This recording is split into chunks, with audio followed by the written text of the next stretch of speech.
Mike Stoltz. I went to school in Ridgeview, that's in Colfax. Graduated there in 1995. I did 2 semesters at Parkland College and then joined the workforce after that. So I grew up an only child out in the country. There's not a lot to do. No cable television. We got 5 stations, PBS being one of them. So as you might know, I gravitated towards the joy of painting with Bob Ross and watched that a lot until the day that I actually tried to paint. And I think my mom had gotten me one of the starter kits. So we tried that out, and he makes it look a lot easier on screen than it actually is in real life. So we did a couple and didn't really think much of them. I'm sure Mom still has that first one framed and some hanging somewhere.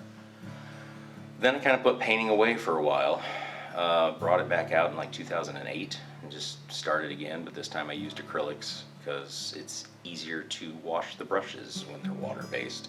And then I have to worry about having paint thinner in an enclosed area and having all that nonsense, so we just started.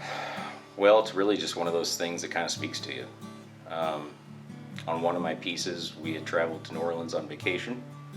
I was just walking the streets kind of at dusk and just came across this building that was lit up for Mardi Gras, and just the colors of the lighting just bouncing off of this, what turns out to be a solid white building in the daylight, just didn't make it look like that in the night. It just kind of brightened the whole thing up, and it just struck me as something I wanted to paint. Pretty much, I guess, with any artist, it's just what speaks to them. So I kind of gravitate towards things that are more somber in some ways. Things that you look at and you're like, oh, that's a building. But then if you look more closely at it, if you were to narrate your own story, you're like, well, why is it like that?